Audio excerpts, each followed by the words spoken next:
మనిషి యొక్క వీక్నెస్ మీకు బిజినెస్గా కనపడట్లేదు?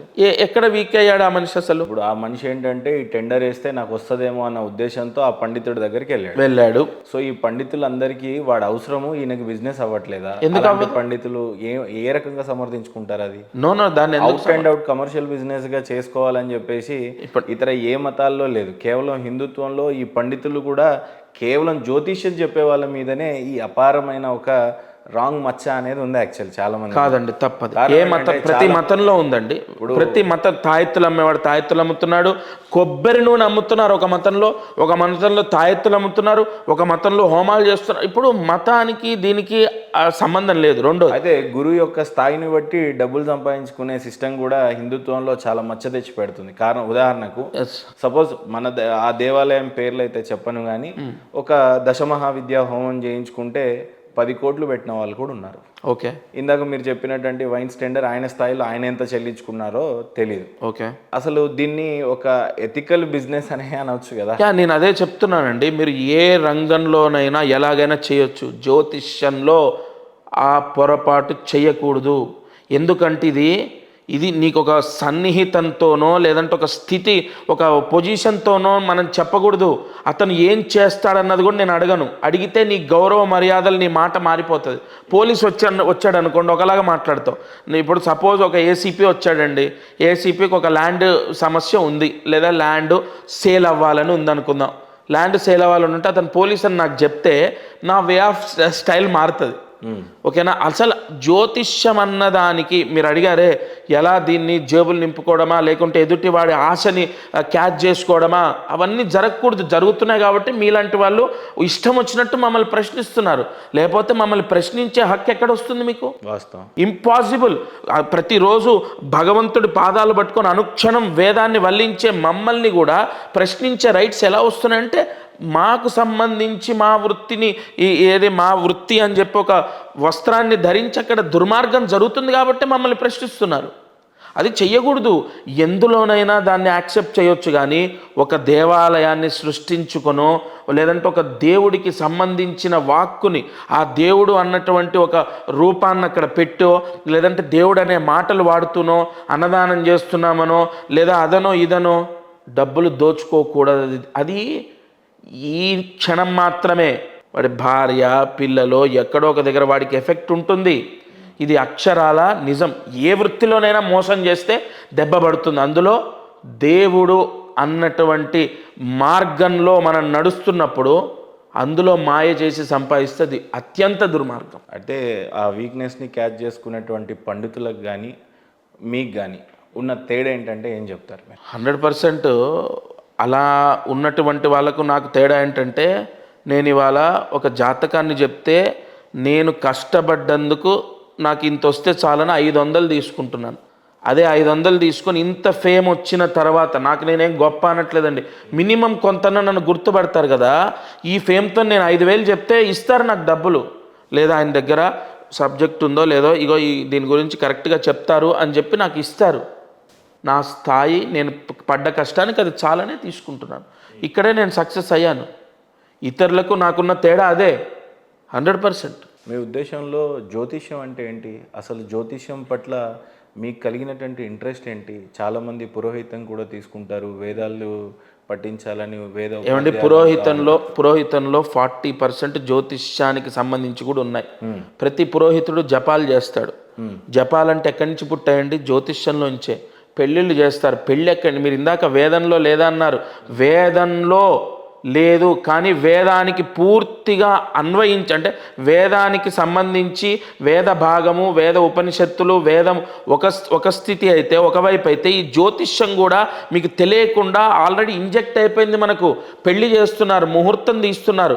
ఇప్పుడు వేదంలో కూడా కొన్ని మంత్రాల్లో గ్రహాలకు సంబంధించి ఉన్నాయి. మరి వేద మంత్రం ఉంది. ఇంకోటి, అసలు వేదంలో ఎందుకు లేదు? వేదంలో ప్రత్యక్షంగా చెప్పబడలేదు, ఒక నీడలాగా ఉంది జ్యోతిష్యం. శమగ్నిరగ్నిభిస్కరచ్చన్నస్తపతు సూర్య శంవాతో వాత్వరపాపశ్రిత అని శని మంత్రం, అది వేద మంత్రమే. అది మూలమంత్రం కాదు. మూలమంత్రం ఉంది, మళ్ళీ శ్లోకం ఉంది, వేద మంత్రం ఉంది. మరి వేదంలో ఎందుకు ఇచ్చారు మంత్రం? అసలు లేనిది. శని లేడా? శని భగవానుడే లేకపోతే అసలు మన కర్మ అనేది అంటే ప్రతి ఒక్కడు కష్టపడడం ఉండదు. ఇలా స్తంభించిపోతాం మనం అంతే. ఆహారం వచ్చి నోట్లోకి పోతుంది, వెనక నుంచి వెళ్ళి శని భగవానుడి యొక్క కారకత్వాలు ఇలా వేదంలో నవగ్రహ మంత్రాలు ఉన్నాయి. అసలు శ్రీకాళహస్తి క్షేత్రమే లేదా? శ్రీకాళహస్తి క్షేత్రం ఉద్భవించిందే గ్రహాలతో. ఆయనకు మొత్తం గ్రహాలే ఆయనకు ఉంటాయి. ఈశ్వరుడికి గ్రహాలని ఆయన ఏం చేస్తాడు, ఒక కవచంలాగా పెట్టుకుంటాడు. అలా మీకు చూసుకుంటే మీరు ఏదో ప్రశ్న అడిగారు ఇప్పుడు ఒక్క నిమిషం ముందు. ఇప్పుడు నేను అడిగినటువంటి ప్రశ్న అనేకమైనటువంటి పురోహితం రైట్ పురోహితం. ఎస్, కేవలం జ్యోతిష్యం ఎక్కువగా ఇంట్రెస్ట్ చూపించారు. రైట్. ఈ పురోహితానికి కూడా జ్యోతిష్యము ఖచ్చితంగా ఈ పురోహితం చేసే ప్రతి పండితుడు కూడా ఒక దానం తీసుకుంటాడు. అది పలానా రాహు దానం. అది ఎక్కడి నుంచి వచ్చాడు రాహు? మళ్ళీ జ్యోతిష్యంలోంచే. ఇంకోటి పెళ్లి ముహూర్తం ఎక్కడి నుంచి వచ్చింది? పలానా మిథున లగ్నానికి ఈ ముహూర్తం పెట్టకూడదు, సప్తమ శుద్ధి లేదు, లేదా అష్టమ శుద్ధి లేదు, ద్వాదశ శుద్ధి లేదు, ఇగో పలానా ఉపనయనానికి ఈ శుద్ధి ఉండాలి, గృహప్రవేశానికి ఈ శుద్ధి ఉండాలి, వివాహానికి ఈ లగ్న ముహూర్తం ఎక్కడి నుంచి వచ్చిందండి? వివాహంలో చదివే మంత్రాలన్నీ వేదంలో నుంచి వచ్చినాయి. మరి ఆ ముహూర్తం ఎక్కడి నుంచి వచ్చింది? మళ్ళీ జ్యోతిష్య భాగమే. వేదంలో నీడలాగా ఉంది, ప్రతి దగ్గర ఉంది. జ్యోతిష్యంలో ఉన్నటువంటి ప్రతి మంత్రం వేదాల్లో నుంచే తీసుకున్నట్టుగా కనపడతా ఉంది. ఎస్, ఒకటండి. మరి అయిపోయిందిగా, ఇంకా అది ఉందని నిరూపితమైందిగా. కానీ వేదాల్లోనే చాలా స్పష్టంగా జ్యోతిష్యం గురించి లేదు కదా అనేది. అదే నేను అంటున్నాను, నీడలాగా ఉంది. ఇప్పుడు అది ఉంటే అసలు మీరు మమ్మల్ని ప్రశ్నించే వాళ్ళు కదా, ప్రశ్నించే వాళ్ళు కాదు కదా. అంతే కదా, అక్కడ ఉన్నాక ఇంకెందుకు ప్రశ్న. కాబట్టే ఈ ప్రశ్నలు ఎదుర్కొంటున్నాం. కానీ సత్యం, జ్యోతిష్యం అన్న సత్యం. ఇంకోటి పురోహితం చేసుకోవచ్చు కదా. ఎస్, చేసుకోవచ్చు, ఎందుకు చేయకూడదు? సరే, వేదాలు కొన్ని కాలాల క్రింద పుట్టాయనే ఒక ప్రామాణికంగా చెప్పుకోదగినటువంటి ఆధారాలు ఉన్నాయి. జ్యోతిష్యం ఎప్పుడు ఆవిర్భవించింది, అసలు దాన్ని ఎందుకు మీరు కానీ లేదా ఇంకెవరైనా సరే నేర్చుకొని ఉపదేశించాలి, లేదంటే చాలామంది మార్గం కావాలి అని అంటే దానికి జ్యోతిష్యాన్ని నమ్ముతారు, చాలా ప్రామాణికంగా తీసుకుంటారు. శుభకార్యాలైనా ఏవైనా ఇంకా మీరే చెప్పాలి. సో దీని హిస్టరీ ఏంటి అసలు? జ్యోతిష్యం అంతం అవ్వదండి. జ్యోతిష్యం మనం సృష్టించింది కాదు. వేదాలకు ఒక ప్రామాణికంగా చెప్పుకోవడానికి ఉంది, జ్యోతిష్యానికి ఏముంది అలా? ఋషి వాంగ్మయం. ఇప్పుడు నాకు నేనుగా ఎందుకు జ్యోతిష్యానికి వచ్చానంటే నాకు ముందు, దానికి ముందు అలా రాజుల కొన్ని వేల సంవత్సరాల నుంచి కూడా, ఆఖరికి దశరథుడికి కూడా పండితుడు నువ్వు ఈ పలానా యాగం చేయి, అశ్వమేధ యాగం చేయి, నీకు పిల్లలు పుడతారని చెప్పారు. ఏ ముహూర్తం పెట్టాడంటే అక్కడ కూడా గ్రహాల యొక్క, రాముడు జననం ఎప్పుడు పలానా 4 గ్రహాలు 5 గ్రహాలు పలానా కర్కాటక రాశిలో ఉన్నప్పుడే రాముడు పుడతాడు, కారణ జన్ముడు అవుతాడు అని చెప్పి అక్కడ ఎప్పుడో మనకి ఈ యుగంలో పుట్టింది కాదు ఇది. ఈ యుగంలో పుట్టిందిగా. ఎక్కడ దీని యొక్క ప్రారంభం అంటే అసంభవం చెప్పడం. సనాతన ధర్మం లాగా 100% అండి. రెండోది, తర్వాత ఇంకో ప్రశ్న ఏంటంటే, ఈ జ్యోతిష్యంలోకి ఎందుకు వచ్చారు మీరు? జ్యోతిష్యం చెప్పాల్సిన అవసరం ఏంటి అంటే 100% అవసరమే. ఇది మేము వచ్చింది కాదు, ఆటోమేటిక్గా సృష్టిలో ఈ పలానా ఇది అని ఎలా సృష్టింపబడ్డాయో జ్యోతిష్యం కూడా. మనోధైర్యం జ్యోతిష్యం. సెల్ఫ్ కాన్ఫిడెంట్ మనిషికి. ఇప్పుడు కాన్ఫిడెంట్ రావడానికి అనేక దారులు ఉన్నాయండి. మేము ఎంచుకున్న దారి జ్యోతిష్యం. ఓకేనా?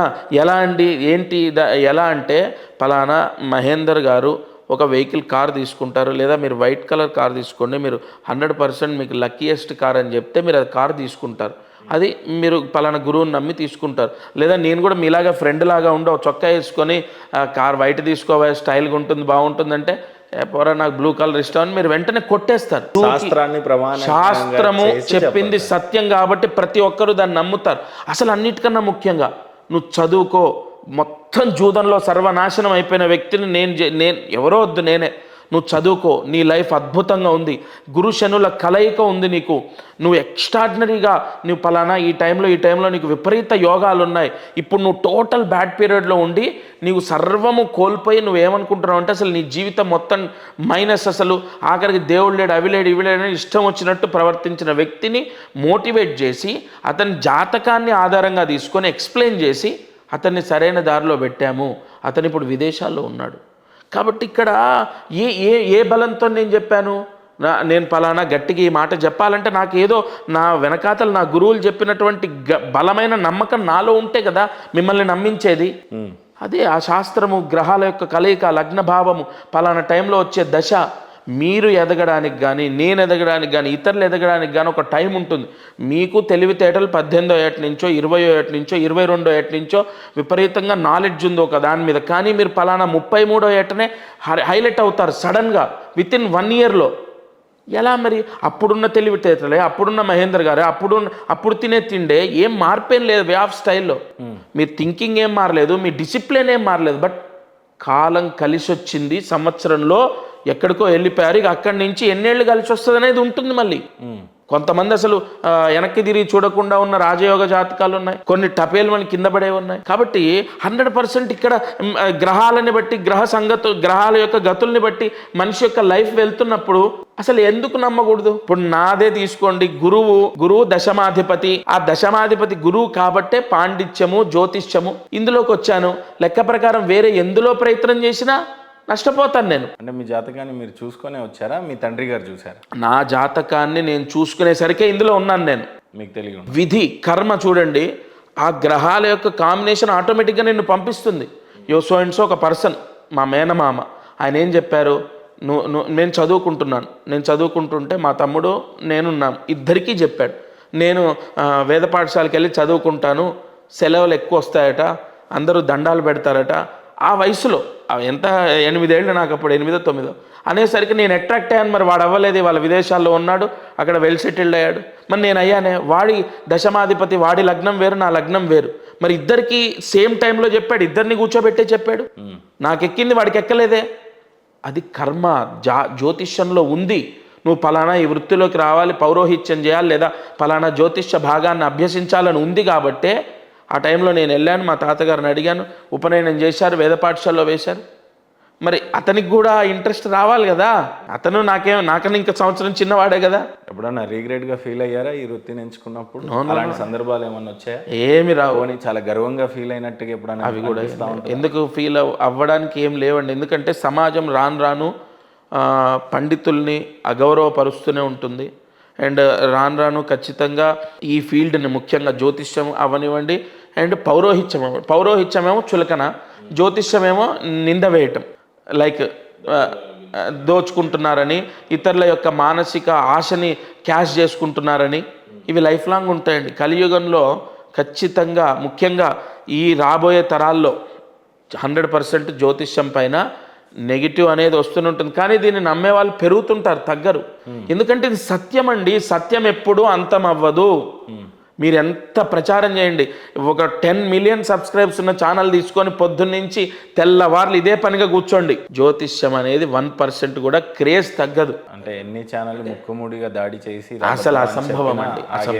తగ్గదనడానికి కారణం ఏంటంటే నేను ఇంకొకరు దిగ్గజాలం ఉండి ఏదో మేము బలంగా ముందుకు వస్తామని కాదు. మేమేం ఒక్క అడుగు కూడా మా టైం వేస్ట్ చేసుకోం. మీతోనో 10 నిమిషాలు మాట్లాడితే నాకు జాతకం నేను చెప్పే టైం అని ఒక్క నిమిషం కూడా నేనేం అడుగు వెనక్కేను ముందుకేను దాని గురించి. బట్ సత్యం ఎప్పుడు అంతం అవ్వదు. పుస్తకాల్లో ఉంది, వేదంలో ఉంది, మా గురుగారు చెప్పారు. మహేందర్ కాదు ఇంకెంతమంది వచ్చినా దాన్ని ఏం చేసుకున్నా సత్యం అంతం అవ్వదని అక్కడ ఉంది కదరా. శాస్త్రం మీద ఉన్న అంతే, అది గొప్పదండి, అది గొప్పది అంతే. గురుగారు బ్రహ్మం గారి కాలజ్ఞానంలో కావచ్చు, లేకపోతే వేదాల్లో కావచ్చు, కలియుగంలో బ్రాహ్మణులు వేదాలు చెప్పడం మానేస్తారంట, మంత్రాలు చదవటము అంటే క్షీణిస్తూ ఉంటుంది, తగ్గుముఖం పడతా ఉంటుంది అని అంటుంటాం. అది కొద్దిగా క్రమంగా కనపడుతున్నట్టుగా కూడా 100% కనపడుతుంది. ఈ రోజుల్లో వేద పాఠశాలలు అంతం అవ్వటం కానీ, అంటే ఒకప్పుడు గల్లీకి ఒకటి ఉండేవి అంటే అప్పట్లో. ఇప్పుడు అలా వేద పాఠశాల అంటే కీసరలో, ఇంత పెద్ద హైదరాబాద్లో ఒక 4 చోట్ల వెతుక్కుంటే కానీ దొరకని పరిస్థితి. అయితే వేదంలో చెప్పినట్టుగానే ఇందాక మీరు శాస్త్రాన్ని నమ్మి బలంగా ఇది ఎప్పటికీ అంతం కాదు అన్నట్టు చెప్పారు. కానీ చూస్తుంటే కొంత కలి ప్రభావం ఎక్కువగా కనపడుతున్నట్టు, బ్రాహ్మణుల మీద కానీ మీలాంటి గురువు గారి మీద కానీ నమ్మేవాళ్ళు సంఖ్య పెరుగుతూ ఉన్నప్పటికీ విద్వేషం రెచ్చగొట్టే వాళ్ళు కూడా ఎక్కువగా పెరుగుతూ ఉన్నారు. ఏ రకంగా చూస్తారు ఇలాంటి పరిస్థితుల్ని? ఫస్ట్ ఆఫ్ ఆల్ 100% దాని గురించి బాధపడాలి, బాధపడడం తప్ప ఏం చేయలేము. రెండోది, ఈ వేదాన్ని లైక్ స్మార్థం అంటే ఇందులో 2 భాగాలు ఉంటాయి. వేదం ఒకటి, స్మార్థం ఒకటి. అంటే ఈజీగా నేర్చుకొని త్వరగా అయిపోయి బయటికి వచ్చి ఇన్కమ్ వెతుక్కునే భాగం స్మార్థం. వేదం ఏంటంటే కొంత టైం టేకింగ్ ప్రాసెస్, అదంతా కూడా చాలా పెద్ద, లైక్ మీకు చెప్పాలంటే అది చిన్న పుస్తకం అయితే అది చాలా పెద్ద పుస్తకం, దాన్ని పూర్తి చేయాలంటే నెంబర్ ఆఫ్ ఇయర్స్ పడుతుంది. కాబట్టి ఇందులో చేర్చడానికి కూడా తల్లిదండ్రులు ఎవరు చేరుస్తున్నారంటే, ఏ గత్యంతరం లేక తండ్రి అసమర్థుడైతే తల్లి పిల్లల్ని వేద పాఠశాలలో వేస్తుంది, లేదా తండ్రికి పూర్తిగా చదివించలేని స్థితి ఉంటే వేద పాఠశాల వేస్తున్నారు తప్ప. ఇప్పుడు బ్రాహ్మణులలో ఒక వ్యక్తి 2,70,000 సంపాదిస్తాడు, వాళ్ళ భార్య 1,30,000 1,40,000 సంపాదిస్తుంది, వాళ్ళ ఇన్కమ్ ఆల్మోస్ట్ 4 లక్షలు అనుకోండి, వాళ్ళ పిల్లలు వేదంలోకి రారు. అబ్రాడ్ స్టడీస్, అబ్రాడ్స్ కానీ ఇంకోటి కానీ ఏదైనా. పేదరికంలో ఉన్న బ్రాహ్మణ ఫ్యామిలీస్ మాత్రం 100% మీరు ఏ వేద పాఠశాలకు వెళ్ళండి, మీ మైక్ తీసుకొని మీ నాన్న ఏం చేస్తారని అడగండి. అంటే ఉంటారు ఒక 2-3 మహానుభావులు, చాలా రేర్. ఇంకా నేను 2-3 సాహసించి అంటున్నాను. ధర్మం మీద ఇష్టాన్ని ఉంచి, ధర్మం మీద వేదం మీద ఇష్టం ఉంటుంది తప్ప వాళ్ళు ముందడిగేసి పంచగట్టుకొని వపనం చేసుకొని శిఖపెట్టుకొని అంటే ఎవరు చేయరు. వపనం చేసుకున్న అంటే ఈ వృత్తిలో ఉన్న వాడికి దండం పెడతారు, కానీ వాళ్ళు మాత్రం ఆ వృత్తిలోకి వచ్చి తపస్సు చేయండి, హిందూ ధర్మాన్ని ప్రోత్సహించండి అంటే చెయ్యరు. రెండోది, ముఖ్యంగా అసలు పౌరోహిత్యం అనేది పూర్తిగా చిన్న చూపు. పౌరోహిత్యం అనేది చిన్న చూపు అయిపోయింది. అక్కడ చదివే వాళ్ళు లేరు, ముందు చదువుకునే వాళ్ళు లేరు, చెప్పే వాళ్ళు ఉన్నా చదువుకునే వాళ్ళు లేరు. అందుకే మీరు చూడండి, కొన్ని దేవాలయాల్లో అభిషేకం చేసేటప్పుడు మంత్రాలు వింటే అన్ని అపాక్షరాలు, సుస్వరం లేని మంత్రాలు. నమ సోమాయ చ రుద్రాయ చ నమస్తామ్రాయ చ అరుణాయ చ నమ శంగాయ చ, ఆ అనుదాత్త ఉదాత్త స్వరితాలు ఉండవు. ఇంకోటి నమ సోమాయ చ, అక్కడ మాకు దీర్ఘం ఉంది అన్న విషయం తెలియదు. బేసిక్గా గణపతి పూజ వస్తే పౌరోహిత్యం చేయటం ఓకే, వాళ్ళకున్న బాధలు, ఆర్థిక బాధలు, ఇబ్బందులు ఓకే, కానీ ఇక్కడ దానివల్ల వచ్చే పాపాన్ని మర్చిపోతున్నారు. కామన్ పీపుల్కి తెలియదు కదా. పిండ ప్రదానం, నేను ఒక మంత్రం విన్నాను, దాన్ని ఏమంటారు, పుష్కరాల్లో పిండ ప్రదానం కొన్ని దేవతా మంత్రాలతో చేస్తున్నారు. ఇంకా అంటే అతనికి రాక మంత్రాలు ఏది పడితే అది చెప్పేసి చేయడం. అంటే ఇక్కడ ఏమైపోయింది, వేద పాఠశాలలో పిల్లలు లేరు చదువుకునే వాళ్ళు. ఉన్నవాళ్ళు ఎవరంటే ఇలా ఆర్థిక సాధక బాధలుండి ఇబ్బందులు, తండ్రి అసమర్థుడు, ఇలాంటి వాళ్ళు ఎంతమంది ఉంటారు? మా అంటే 3 లక్షల మంది తయారవుతారు అనుకుందాం, 2 ఏళ్లకో సంవత్సరానికో. ఇక్కడ రిక్వైర్మెంట్ ఎంత ఉంది? 7 లక్షల మంది ఉంది. ఇక మిగతా వాళ్ళంతా ఎవరు? Retired peoples. వాళ్ళు పుస్తక భాగం చదువుకొని వాళ్ళు చెయ్యొద్దనట్లే, బట్ అది కూడా పాపమే. నువ్వు అపస్వరం, అపాక్షరంతో అసలు మంత్రాన్ని అపస్వరం పలికితేనే అదొక పాపం. అలా కొన్ని అంటే ఇది పౌరోహిత్యం అనేది ఒక చిన్న చూపు అయిపోయింది, క్షీణిస్తుంది. ఇందాక నేనేం చెప్పా, ఇంకా కొన్ని రోజుల పాటు వెళ్తే దీని మీద అంటే లైక్ దుష్ప్రచారం పెరిగిపోతుంది. ఇక పౌరోహిత్యం అంటే ఎవరు పడితే వాళ్ళు చేస్తారు. ఎందుకంటే చదువుకునే వాళ్ళు లేనప్పుడు, ఇప్పుడు మీకు అర్జెంట్ అవసరం అండి, మీరు గృహప్రవేశం చేసుకోవాలి, మీకు బ్రాహ్మడు లేడు, మీరు ఏం చేయాలి? ఎవరో ఒకరిని తీసుకొచ్చుకుంటారు. అతను ఎలా చదువుతున్నాడు ఏంటి అనేది మీకు తెలియదు. మీకేం తెలుసు? ఏమీ తెలియదు. ఇప్పుడు పుణ్యాహవాచనలో ఒక మంత్రం ఉంటుంది, అసలు పుణ్యాహవచనమే రాకుండా 3 చెంబులు పెట్టి అటు నీళ్ళు ఇటు నీళ్ళు షర్బత్ కలిపినట్టు అక్కడ చేయించి మీకు అటు నీళ్లు చల్లిస్తాడు గోమూత్రంతో. అది పాపమే కదా, మీకు తెలియదు. అందులో మీకు 1% మీకు ఉంటుంది, కొంత పాపం ఉంటుంది. ఎలా ఉంటుందంటే, ప్రోడక్ట్ ఎలా అయితే మనం ఎక్స్పైరీ డేట్ చూసి తీసుకుంటామో, ఈ పండితుడు చేయిస్తాడా లేదని కొంత జ్ఞానం లేనందువల్ల మీకు కొంత పాపం అంటుకుంటుంది. అంటే పండితులను ఎలాంటి వాళ్ళని చూస్ చేసుకోవాలనేది కూడా బాధ్యతే, యజమాని బాధ్యతే అది. మీ ఇష్టం వచ్చినట్టు ఇప్పుడు సుస్వరంగా మంత్రం లేకుండా, లేదంటే జపం కూడా ఇప్పుడు జపానికి ఉన్న సీక్రెట్ చెప్తాను నేను. జపానికి బ్రాహ్మడు వస్తాడు, కూర్చుంటారు, మిమ్మల్ని పిలుస్తాను, అయ్యా మీకు పెళ్లి కావాలని నన్ను ఆశ్రయించారు. నేనేం చేస్తా, అయ్యో ఈ పెళ్లికి శుక్రగ్రహ దోషం ఉంది, శుక్రగ్రహ జపం చేయాలని చెప్పి మిమ్మల్ని కూర్చోబెట్టి 4 బ్రాహ్మణులను పిలిచి జపం చేయిస్తా. అతని నోట్లో మాల తిప్పుతూ ఉంటాడు, మంత్రం రాదు అనుకుందాం, నేను ఎవరిని విమర్శించట్లే, వాళ్ళ భిక్ష, పండితుల యొక్క భిక్ష నా జీవితం. కానీ యజమానికి న్యాయం చేయాలి కదా. ఇప్పుడు నమ్ముకున్న మహేందర్ నన్ను నమ్ముకుని నా దగ్గరికి వచ్చి పూజ చేయిస్తుంటే, నేను శుక్రంతే అన్యజ్జతంతే అన్యద్విషరూపే అని సుస్వరంగా శుక్రగ్రహ మంత్రం చదవని వాడిని తీసుకొచ్చి నోట్లో మంత్రం చదువుకుంటూ, ఆ మంత్రం చదువుతున్నాడో లేదో నాకు తెలియక ఆయనకు జపం అయిపోయిందని తీర్థం ఇచ్చేసి పంపించేస్తే, ఆయనకు పెళ్లి కుదరకపోతే వచ్చి లక్ష్మీకాంత్ శర్మ జాతకం చెప్పాడు కానీ ఫలించలేదని నా మీద నిందేస్తే, ఇదంతా ఎక్కడ మొదలైంది? బీజం అక్కడ. ఆ బ్రాహ్మణుడు సుస్వరంగా ముందు జపం చేయాలి. నువ్వు జపం చేసేటప్పుడు వచ్చే కామన్ మ్యాటర్ చెప్తాను. ఈసారి మాత్రం జగన్ ఖచ్చితంగా గెలుస్తాడు. లేదంటే కాదండి నిన్న ఇలా కాదు, కానీ 100% నాకు తెలిసి పవన్ కళ్యాణ్ గారు వచ్చారు కాబట్టి ఇటు తిరిగింది. లేకపోతే అసలు లోకాభిరామాయణం మాట్లాడుతావు తప్ప నువ్వు 300 రూపాయలు దక్షిణ తీసుకుంటున్నావు లేదా 600 తీసుకుంటున్నావు. నువ్వు యజమానికి నీ బాధ ఏంటి? యజమానికి కావాల్సిన వివాహం నువ్వేం చేయాలి? ఇక్కడ నువ్వేం చేయాలండి? జపంలో నేను అందుకే జపం చేసేటప్పుడు ఫోన్స్ అన్నీ బయట పెట్టిస్తా. అన్నీ బయట పెట్టాలి, బయట పెట్టాల్సిందే. లేకపోతే నువ్వు రావద్దు, వద్దు, మీ స్థాయికి నేను తగిన వాడిని కాదు. బయట పెట్టాల్సిందే ఫోన్లు. ముందు సర్వము మనిషిని భ్రష్టు పట్టించేది ధ్యానం. ఇక్కడ జపంలో నేను చెప్తున్నాను, నీకు మనసు లోపించేది ఎక్కడంటే ఫోన్ వల్ల. ఎవరో ఫోన్ 11:30కు కార్యక్రమం ఉందట, 11:30కు కుదురుతుందా అని చెప్పి ఇతను జపంలోనే వాయిస్ మెసేజ్ పెడతాడు. చాలా మందిని చూసాము. నీ జపం ఏమైంది? నీకు ఇప్పుడు ఈరోజు నీకు అన్నం పెట్టేది మహేందర్ కదా, మరి ఆ యజమానికి నువ్వేం న్యాయం చేస్తున్నావు? కాబట్టి ఇది అంతరించిపోతుందండి. నేను ఈ మాట అంతా ఎందుకు తీసుకొచ్చానంటే, బ్రాహ్మణులు గొప్పవాళ్ళు, మహానుభావులు, వాళ్ళు ఈ మాత్రం వాళ్ళు చేస్తున్నారు కాబట్టే, మహా పండితులు సుస్వరంగా న్యాయం చేస్తున్నారు కాబట్టి ఇంకా భూమి కక్ష మారకుండా మనం ఇంత ప్రశాంతంగా ఉన్నాం. కానీ ఇక్కడ ఈ పురోహితం అంతరించిపోవడానికి కూడా పౌరోహితులు కూడా కొంత కారణమే. ఎందుకంటే న్యాయం లేని ఏదైనా సరే రాను రాను అంతరించిపోతుంది. ఏమంటే మీరు కిరాణా షాప్ పెట్టారు, కల్తీ అమ్ముతున్నారు సార్, తెలియదు, 2 ఏళ్ళు తెలియదు, 3 ఏళ్ళు, 4వ సంవత్సరం కుప్పగూలిపోతుంది మీ వ్యాపారం. అలాగే పౌరోహిత్యంలో ఉండి జపాలు చేస్తాము, లేదంటే లైక్ ఇంకోటి పితృకర్మలు, ఎన్ని దుర్మార్గాలు. నేను పితృకర్మ అంటే అది ఒక గొప్ప కర్మ.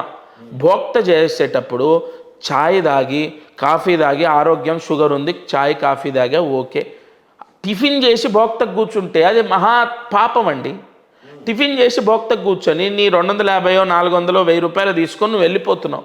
బట్ దీనివల్ల నీ కొడుకు ఎలా ఉన్నాడు, నీ బిడ్డ ఎలా ఉంది, వాళ్ళ గురించి ఎప్పుడైనా ఆలోచించావు? నువ్వు చేసే వృత్తికి న్యాయం చేయకపోతే పిల్లలకు తాకుతుంది తెలుసా? వాళ్ళు చెడు అలవాట్లు నేర్చుకోవడమో, ఎదురు మాట్లాడటమో, ఉద్యోగం లేక, పెళ్లి కాక, ఎలాగంటే ఒక బడ్డు బైరాలాగా అలా ఉండిపోతారు ఇంటి మీద. ఎక్కడి నుంచి వస్తుంది ఆ పాపం? రోజు నువ్వు 1000 రూపాయలు మోసుకొచ్చి ఇంట్లో పెడుతున్నావు ఆ పాపాన్ని, అది పెరిగి పెరిగి పిల్లల మీద పడుతుంది. అందుకే నేను ఏమంటున్నానంటే, ఈ పౌరోహిత్యం అంతరించిపోవడానికి అన్నిటికీ అంటే అంతరించిపోవడం కొంత కలి ప్రభావము, సమాజం యొక్క ప్రభావం ఉంటుంది. ఇటువంటివి కూడా ఉండకూడదు అంటున్నాను. వీటి ప్రభావం కూడా పడుతుంది, తప్పకుండా పడుతుంది, నో డౌట్. ఎలాగో ఇంత శాస్త్రం చెప్పారు కాబట్టి గురుగారు, ఈ 2025 వచ్చినప్పుడు స్టార్టింగ్లోనే అమెరికా నుంచి ఒక స్టోరీ ఎవ్రీ టైం బయలుదేరుతూనే ఉంటుంది. 2012లో అంతమైపోయిందని చెప్పారు, 2020 అంతమైపోతుంది అన్నారు. ఇప్పుడు కొత్తగా 2025 కొంత చాలా కష్టంగా ఉంటుందని భయపెడతా ఉన్నారు. ఇప్పుడు వస్తున్నటువంటి షష్టగ్రహ కూటమి గురించి చాలా చాలా ఎక్కువగా మాట్లాడుతూ ఉన్నాయి అన్ని ఛానల్స్. అవునండి. దీని మీద మీరు చేసినటువంటి అధ్యయనాలు ఏంటి? యాక్చువల్లీ ఒక్కటండి, ఫస్ట్ ఆఫ్ ఆల్ ఈ ప్రతి సంవత్సరం ఇది కుప్పగూలిపోతుంది లేదా సునామీ వస్తుంది. అసలు మనకు మహర్షులు ఆల్రెడీ ఇన్ని సంవత్సరాలు కలియుగం యొక్క ఆయుష్ను రాసేశారు. 4,20,000. అది జరగంది, ఇదేం కుప్ప కూలిపోదు. అయితే ఏమవుతుందంటే మన కలుషితం వల్ల అన్నీ చచ్చిపోతూ మనం జనాభా తగ్గిపోతుందేమో తప్ప కలియుగం ఏమో అంతం అవ్వదండి. ఆల్రెడీ ఆయన రాసుకొని వచ్చాడు, కలిపురుషుడు రాసుకొని వచ్చాడు. మన వల్ల చేయగలిగేది ఏంటంటే ఈ ప్రకృతిని డిస్టర్బ్ చేయొద్దు, కలుషితం చేయొద్దు, వీటిని మనం డిసిప్లిన్గా ఉంటే చాలు. ఫస్ట్ ఆఫ్ ఆల్ ఈ రేపు నెక్స్ట్ ఇయర్ 2012లో 12 అన్ని 12s వచ్చాయి, సునామీ వస్తుంది. భూమి అంతమవ్వడం అనేది జరగదు. ఫస్ట్ ఆఫ్ ఆల్ మానవాళి అంతమవుతారు, భూమికి ఏం కాదు, అదే సేమ్ తిరుగుతూ ఉంటుంది, మళ్ళీ సూర్యుడు చుట్టూ తిరుగుతుంటుంది, మళ్ళీ కొత్త, ఇవన్నీ కామన్, ఎక్కడికి పోవు. కలియుగం అయిపోతుంది, మళ్ళీ ఇంకో యుగం వస్తుంది, మానవాళి అంతమవుతారు అంతే. రెండోది, ఎటువంటి ప్రతి సంవత్సరం ఇంకా 10 ఏళ్ళు కాదు, ఇంకా 100 ఏళ్ళు కాదు, ఇంకా 1000 ఏళ్ళు అయినా ఇది ఉంటుంది. ఇక పాయింట్కి వస్తే ఈ షష్టగ్రహ కూటమి ఏమండి, ఎప్పుడైనా సరే ఒక రాశి. షష్టగ్రహ కూటమి అంటే ఏంటి? షష్టగ్రహ కూటమి అంటే 6 గ్రహాలు ఒక రాశిలో కలవడం. ఎప్పుడైనా సరే గుర్తుపెట్టుకోండి. రాశిలో కలవడం అంటే ఎలా అంటే, ఇప్పుడు రవి 30 రోజులకు ఒక రాశి మారుతుంటాడు, చంద్రుడు 1.5 రోజులకు 2.5 రోజులకు మారుతూ ఉంటాడు, లేదు శుక్రుడు, కుజుడు, బుధుడు, ఈ గ్రహాలు శుక్ర బుధులు 45 రోజులకు అలా మారుతూ ఉంటారు. కుజుడు కుజ స్తంభనం అయినప్పుడు 3 నెలలు 6 నెలలు ఉంటాడు, లేదంటే మళ్ళీ నెలకు 2 నెలలకు అలా మారుతూ ఉంటాడు. అలాగే గురువు సంవత్సరం, రాహుకేతులు సంవత్సరంన్నర, శని 2.5 ఏళ్ళు, ఇలా రాశులు మారుతూ ఉంటాయి. మారుతున్నప్పుడు ఆ గ్రహాల యొక్క పాపపుణ్యాలు ఆ గ్రహ రాశులు అంటే ఆ గ్రహాల యొక్క ఫలితాలు అవి పాపపుణ్యాలు అంటే యోగ అవయోగాలు ఆ రాశి వారిపైన చూపిస్తాయి, వాళ్ళు అనుభవించవలసిందే. ఓకేనా. రెండోది ఇక్కడ ఈ షష్టగ్రహ కూటమి అంటే 6 గ్రహాలు ఒక రాశిలోకి వస్తున్నాయి, అది పాయింట్. అయితే ఇక్కడ విషయం ఏంటంటే ఈ జ్యోతిష శాస్త్రంలో ఉన్నటువంటి ఇక సమాధానం ఏంటంటే ఏ రాశిలోనైనా ఎక్కువ గ్రహాలు కలవకూడదు, కలిస్తే ఆ యొక్క స్థానాన్ని భంగం చేస్తాయి. ఓకేనా. ఇక్కడ మనకు మీన రాశిలో ఉదాహరణ తీసుకొని చెప్పరా. ఉదాహరణకు ఇప్పుడు ఎవరికైనా లగ్నాతు దశమంలో 4 గ్రహాలు ఉన్నాయనుకోండి, అబ్బా కేంద్రంలో అసలు నాలెడ్జ్ లేనివాడు ఏంటండి అని అడుగుతాడు. కొంత నాలెడ్జ్ ఉన్నవాడు కొంత అంటే ఏమీ లేదు కొంత ఉన్నవాడు ఏంటంటే కేంద్రంలో 4 గ్రహాలు ఉన్నాయి, నాకు విపరీతంగా యోగిస్తుంది అనే ఫ్లోలో ఉంటాడు. అసలు ఏ రాశిలోనైనా ఎక్కువ గ్రహాలు ఉంటాయి. ఇప్పుడు లగ్నానికి దశమంలో ఉంటే వాడు వృత్తిపరంగా మోసపోతాడు, లేదా నష్టపోతాడు, లేదంటే సరైన సెటిల్మెంట్ ఉండదు. లేదా సప్తమంలో ఉన్నారు, 2 పెళ్ళిళ్ళు అవ్వడం, లేదా పెళ్ళి అవుతుంది, భార్య దగ్గర పర్ఫెక్ట్ ఉంటాడు, బట్ బయట చేసే పనులు అతను చేస్తూనే ఉంటాడు. ఇంకొక అదే రాశిలో శత్రువులు ఉంటే, అంటే ఉదాహరణకు శనితో రవి ఉన్నాడు, లేదా శుక్రుడితో రవి ఉన్నాడు, అప్పుడు ఏమవుతుందంటే ఇతను రెడ్ హ్యాండెడ్గా భార్యకు దొరకడం, లేదు ఉదాహరణ ఏదో తప్పు చేస్తూ సప్తమం ఒక్క భార్య విషయమే కాకుండా ఆపోజిట్ పర్సన్ అంటే ఒక దొంగతనం చేస్తూ పార్ట్నర్కి దొరికిపోవడం, ఇలా ఆ స్థానంలో గ్రహాలు ఎక్కువగా ఉన్నప్పుడు ఆ స్థానాన్ని భంగం చేస్తాయి. అంటే లైక్ పుత్రుడు, ఒక పిల్లల విషయంలో తీసుకోండి, పంచమంలో గురువు ఉన్నాడు అనుకోండి, సంతానం లేని వాళ్ళు ఉన్నారు, ఆలస్య సంతానం ఉన్నారు, దత్తత తీసుకున్న వాళ్ళు ఉన్నారు. అంటే కారకో భావనాశయ, పుత్రకారకుడు సంతానకారకుడు గురువు పంచమంలో ఉండకూడదు. అలా ఇక్కడ ఏమైపోయింది 6 గ్రహాలు రావడం కొంత ఎఫెక్ట్ అనే ఎప్పటి నుంచి ఎప్పటి వరకు ఏమన్నా కాలమాన పరిస్థితి 29 మార్చు 6 గ్రహాలు కలుస్తాయి. అంటే ఇప్పుడు నెక్స్ట్ రాబోయే రోజుల్లో. తర్వాత ఏప్రిల్ ఎంతకాలం అదే చెప్తున్నాను, అది 3 రోజుల్లోపే ఒక గ్రహం వెళ్ళిపోతుంది, అక్కడి నుంచి డిలీట్ అయిపోతుంది. 5 ఉంటాయి, ఆ 5 సుమారుగా ఒక 20 రోజులు ఉంటాయి, మళ్ళీ అక్కడి నుంచి ఇంకో గ్రహం వెళ్ళిపోతుంది. తర్వాత ఒక నెల 2 నెలలు ఓవరాల్గా అన్నీ మనం క్యాలిక్యులేట్ చేసుకుంటూ ఒక 3 నుంచి 4 నెలలు ఎక్కువగా, తర్వాత దానికి డివైడ్ అయిపోతాయి. ఏంటి ఈ గృహ కూటమి వల్ల మానవాళి పైన ఎలాంటి ప్రభావం చూపుతాయని దీని అర్థమా, లేకపోతే ఏ రకంగా దీన్ని అర్థం చేసుకోవాలి అసలు? ఫస్ట్ ఆఫ్ ఆల్ షష్టగ్రహ కూటమి వలన మనుష్యులకు సమస్య వస్తుందా అంటే వారి జాతకంలో మీనరాశి ఏ స్థానం అయిందనేది తీసుకోవాలి. అది దశమ స్థానమా, లేదా చంద్రాతు మీనరాశి ఎక్కడుంది, లేదా లగ్నాతు మీనరాశి ఎక్కడుంది, ఒకటి పాయింట్ నెంబర్ 1. నెంబర్ 2, అసలు వీళ్ళ రాశి నుంచి అంటే అదే చంద్రాతు ఈ సపోజ్ చంద్రస్థానం నుంచి ఒక 7వ స్థానం అనుకుందాం, 7వ స్థానంలోకి ఇన్ని గ్రహాలు వస్తున్నాయి అన్నప్పుడు అక్కడ ఏం చేయాలి, వైవాహిక పరంగా సమస్యలు రాకుండా జాగ్రత్త తీసుకోవాలి, లేదా వివాహం అవ్వటము, లేదా వివాహము అవ్వకుండా బ్రేక్ అయిపోవడం, ఇలాంటివి జరుగుతూ ఉంటాయి. అయితే ఇంకోటి అత్యంత ప్రమాదము అనడానికి లేదు, ఎందుకంటే వ్యక్తిగత జాతకానికి కాలక్రమేణా జరిగేటటువంటి అనార్థాలకు సమస్య ఉండదు. ఇప్పుడు రాష్ట్రానికి అప్పు వచ్చిందండి, అప్పు వస్తే అందరం బాధితులమే, అందరం కట్టాలి, తప్పదు, నో డౌట్ ఎట్ ఆల్. అందులో ఇవాళ కాకపోయినా ఇంకో 10 ఏళ్లకైనా ఖచ్చితంగా ప్రతి రూపాయితో సహా మనం కట్టవలసిందే, అది ఓకే. అలాంటిదే ఈ షష్టగ్రహ కూటమి కూడా. ఇక్కడ మీనరాశిలో జలరాశిలోకి వచ్చాయి కాబట్టి అందులో బుధుడు నీచలో ఉన్నాడు, రేవతి నక్షత్రంలో ఉగాది వస్తుంది, తద్వారా ఏమవుతుందంటే ఎక్కువగా ప్రభుత్వం పైన అపకీర్తి వచ్చే అవకాశం ఉంటుంది. ప్రభుత్వం పైన అపకీర్తి, ఎందుకంటే రాజే ఇక్కడ భంగమయ్యాడు, ప్రభుత్వం పైన అపకీర్తి రావడం, రెండోది ఇక్కడ ఇంకొక విషయాన్ని మనం మాట్లాడుకున్నట్లయితే జలరాశిలో ఉండడం ద్వారా ప్రకృతి సంబంధితమైన విపత్తులు 25లో ఉంటాయి. అందరు సహజంగా ఇదే చెప్తా ఉన్నారు, ఎందుకలా గురుగారు? ప్రకృతి పరమైన